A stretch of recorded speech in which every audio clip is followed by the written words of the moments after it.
हमने स्टार्ट किया था सिनोनियम और एंटोनिम, यानी कि हमने वर्ड बिल्डिंग स्टार्ट की थी। तो मैंने आज एक स्टेटमेंट ली है डॉन न्यूज़ से।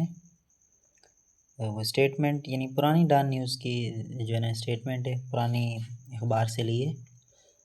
उन वर्ड्स को हम समझेंगे, हम मीनिंग के साथ मैं आपको समझाऊंगा और इनके सिनोनियम जो हैं वो आपने ख़ुद से सर्च करके लिखने हैं। फिर वो होमवर्क आपने जो है ना ग्रुप में भेजना है।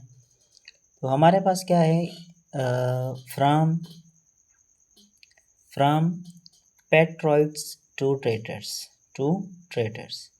अब पेट्रॉइड्स किसको बोलते हैं? पेट्रॉइड्स बोलते हैं मुहिब वतन, यानी कि जो अपने वतन के साथ प्यार करता हो, जिसको अपने वतन के साथ लगन हो, जो अपने वतन के साथ सिंसियर हो, क्या हो? सिंसियर हो, उसको बोलते हैं मुहिब वतन। और ट्रेटर्स किसको बोलते हैं? ट्रेटर्स बोलते हैं गद्दार को, जो अपने वतन के साथ जो है वो गद्दार हो, वतन को यूटिलाइज़ करके दूसरों को जो है ना वो फ़ायदा पहुंचाए, दूसरी कंट्रीज़ को फ़ायदा पहुंचाए, यानी कि गद्दार को जो है ना हम क्या कहते होते हैं? ट्रेटर्स कहेंगे। फ्राम पेट्रॉइड्स टू ट्रेटर, यानी कि मुहिब वतन से गद्दारी तक का सफ़र। तो यहाँ पे ये वर्ड है हमारे पास। तो पेट्रॉइड्स के बिना क्या होती है? मुहिब वतन। और ट्रेटर्स के बिना क्या होती है? गद्दार। अच्छा, अब यहाँ पे कुछ ऐसे वर्ड्स हैं जो आपने पहले कभी नहीं सुने होंगे, तो याद करने पड़ेंगे भाई आपको, ठीक है। हम ईकेट एमडीकेट का टेस्ट देना है आपने, तो मेहनत करनी पड़ेगी। पहला हमारे पास वर्ड वही है, पेट्रॉइड्स। पेट्रॉइड्स किसको बोलते हैं? मुहिब वतन, यानी जो अपने वतन के साथ क्या हो? सिंसियर हो, जो अपने वतन के साथ लॉयल हो, उसको बोलते हैं पेट्रॉइड्स। अब आपने क्या करना है, आपने इसका सिनोनियम खुद ढूंढना है। अब मैं नहीं बता रहा आपको, ठीक है, क्योंकि मैं सारा मैं ही बता दूंगा, और ये ऐसी चीज़ें हैं जब तक आप खुद से नहीं रिसर्च करके लिखोगे तो आपको याद नहीं होंगी। मैं फॉर एग्जाम्पल लिख दूँ यहाँ पे, आप केमिकल रट्टा मारोगे 2 दिन के बाद भूल जाएगा। तो पेट्रॉइड्स के माने क्या होती है? मुहिब वतन।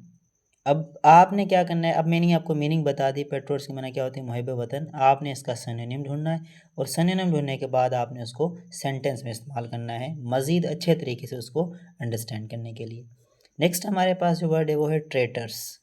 ट्रेटर्स किसको बोलते हैं? गद्दार, यानी जो अपने वतन के साथ क्या हो? गद्दार हो, ठीक है, उसको हम क्या बोलते हैं? ट्रेटर्स। तो अगेन आपने क्या करना है, ट्रेटर्स का आपने सिनोनियम ढूंढना है, और उसको आपने सेंटेंस में क्या करना है? इस्तेमाल करना है।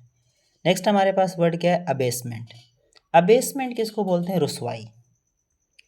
अबेसमेंट किसे कहते होते हैं? रुसवाई।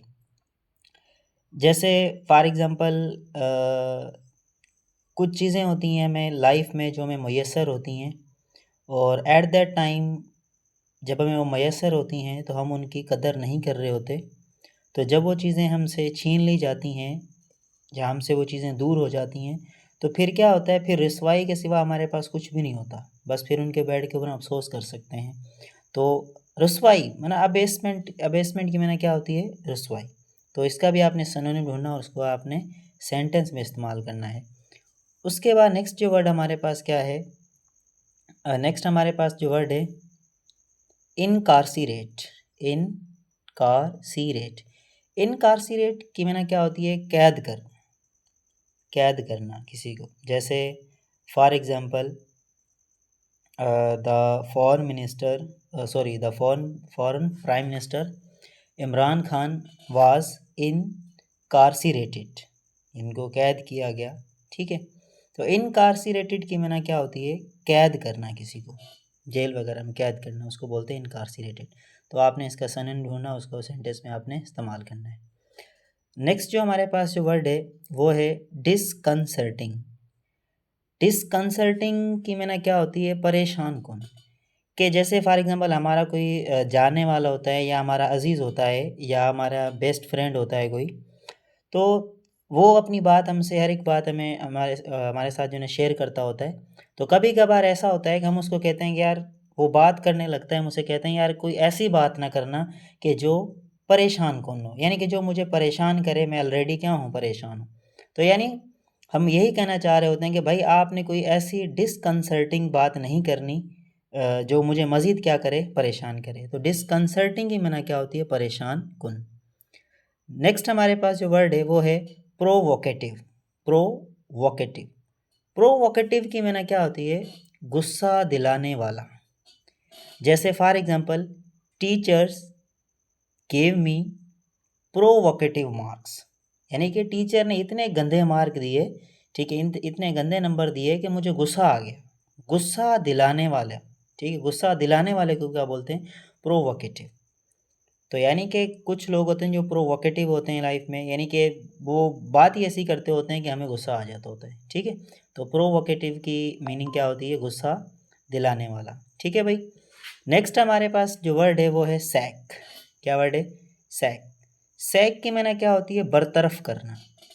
बरतरफ करना, या जैसे फॉर एग्जाम्पल मैनेजर ने जो है मुलाजिम को जो बरतरफ कर दिया, सैक कर दिया। बरतरफ की माने क्या होती है? निकाल देना, काम से निकाल देना, उसको क्या बोलते हैं? सैक। सैक माना बरतरफ करना, किसी को निकाल देना काम से, उसको हम कहते होते हैं सैक, ठीक है। अगेन वही आपने करना है, मैंने यहाँ पे सिनोनिम नहीं लिखे हुए, आपने सिनोनिम खुद से ढूंढने हैं और फिर आपने उनको सेंटेंस में इस्तेमाल करना है, ठीक है। नेक्स्ट जो हमारे पास जो वर्ड है वो है इंस्ट्रूमेंटल। इंस्ट्रूमेंटल। अब इंस्ट्रूमेंटल की माने क्या होती है? अहम किरदार अदा करने वाला। अहम किरदार अदा करने वाला। जैसे for example, he plays a instrumental role in my life. इस बंदे ने मेरी ज़िंदगी में अहम किरदार अदा किया। तो इंस्ट्रूमेंटल बोलते होते हैं अहम किरदार अदा करने वाले को, ठीक है। अगेन सिनोनिम ढूंढना है और उसको सेंटेंस में आपने इस्तेमाल करना है। नेक्स्ट हमारे पास क्या है? डिस्क्रेडिट। डिस्क्रेडिट की माने क्या होती है? बदनाम करना। डिस्क्रेडिट की माने क्या होती है? बदनाम करना। जैसे फॉर एग्जांपल, किसी के बारे में कोई गलत बात पता चलती है, ख्वाह वो गलत बात हो या ना हो, ठीक है, ज़्यादातर नहीं होती, लेकिन लोग क्या करते होते, फिर वो बातें बना के उस बंदे को, बेचारे को, माशरे में क्या कर देते हैं? बदनाम कर देते हैं, उसको डिस्क्रेडिट कर देते होते हैं, ठीक है।